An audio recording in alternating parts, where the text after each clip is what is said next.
Can you imagine a scenario where a work of art that you created in your 20s was shelved and forgotten about, and then many decades later you found out that it had become a cult classic and was selling for a premium?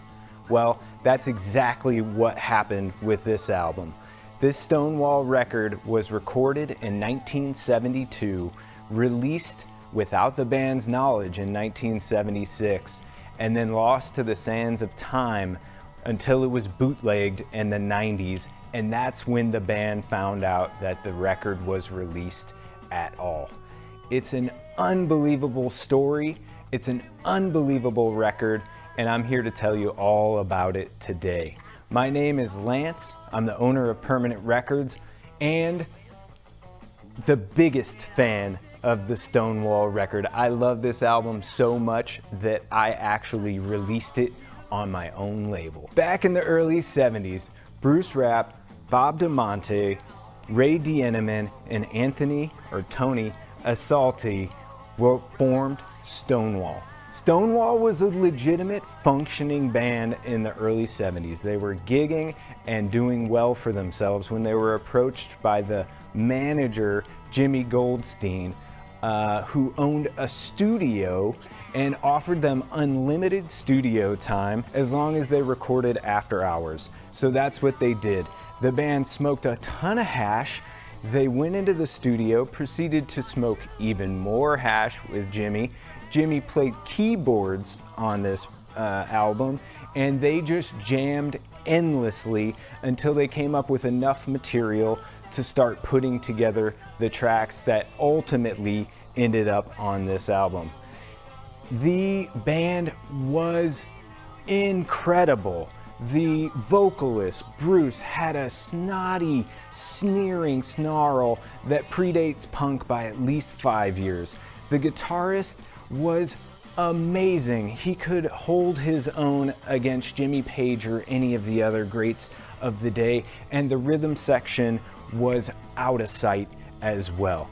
Just listen to one track, Outer Spaced, on this album for an example if you don't have time to listen to the whole album, but I dare you to try listening to one track without wanting to hear the whole thing, because it will absolutely knock your socks off. So, what happened after the band recorded? This tape ended up on a shelf. The band dissolved, went their own separate ways, and a few years later, Morris Levy of Roulette Records, a gangster-like character, but we don't have time to get into the story of Morris Levy and Roulette Records and how he became the model for one of the characters in The Sopranos. He started a record label called Tiger Lily Records. Tiger Lily was never intended to be a proper record label like any other. It was exclusively formed to take advantage of a loophole in the tax law that existed for a couple of years in the mid-70s. At that time, there was a loophole that allowed for record labels to release albums and not have to show a whole lot of proof that they pressed a whole bunch of copies that they then lost money on. Well, what they did in this case is they pressed a handful, no one knows exactly how many. Only probably 5 or fewer copies still exist today that are known to exist. But they never properly pressed it in any serious quantity, and it was never distributed to record stores or sold to the general public. And because of that, they could write up fake paperwork saying they spent a whole bunch of money on producing an album like this, but they didn't sell any copies and therefore could deduct that loss from their taxes. So that's how this album was recorded and released and then lost to the sands of time. Luckily for us, a record collector and endless boogie guitar player and frontman Paul Major was doing a lot of record collecting and trading and dealing back in the 80s and 90s. In a box of trade that he received from another dealer, this record was included.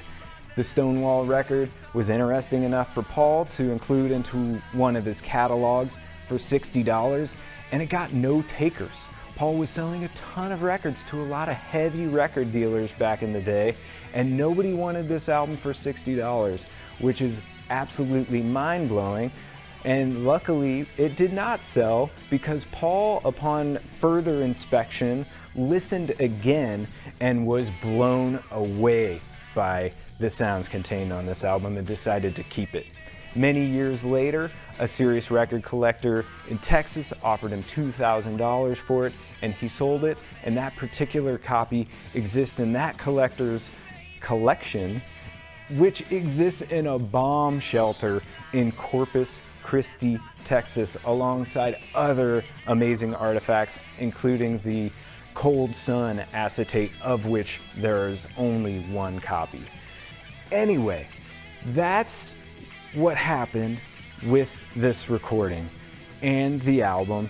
And then once it became known to other dealers and collectors, it got bootlegged, and it got bootlegged, and it continued to get bootlegged until 2019, when I came along and tracked the members of the band and released this album legitimately for the first time ever on Permanent Records in 2019. Anyway, regardless of the crazy story, the music is out of sight. It is truly one of the greatest hard rock masterpieces of all time. Known, unknown, underground, major label, you name it, it holds its own with any other album released in 1972. You could put this up against any one of Led Zeppelin's albums, any one of Black Sabbath's albums, any one of Deep Purple's albums, and you will find that it is comparable. These guys sound like if you took Zeppelin, UFO, Black Sabbath, and Hawkwind and threw them all in a blender, and the production is exquisite as well, unlike a lot of other albums that were released on tax scam labels or privately issued when the budget wasn't there for that sort of thing, or in the case of a tax scam label, it didn't even matter if the album was any good or not because they were just gonna write it off anyway. The vocals are proto-punk snottiness that are not heard on very many albums from this time period.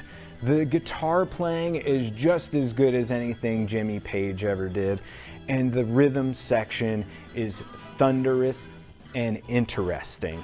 This album is not only a hard rock banger, it can get you grooving the same way Grand Funk can, but it also gets super heavy the same way Black Sabbath and Led Zeppelin did at their heaviest moments, but it's also nuanced. It's not a boneheaded hard rock album. It's not simplistic.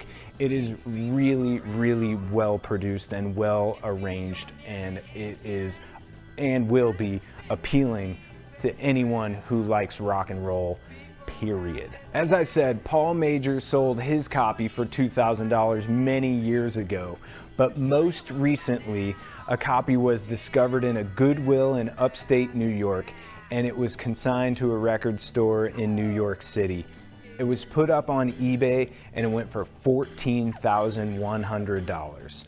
Unbelievable, and worth every single penny. You will not find a copy of this record anytime soon. None have come up for sale since that auction ended, and if one did, I'm sure it would sell for even more than that. It is absolutely amazing and exceedingly rare and a true artifact of rock and roll history.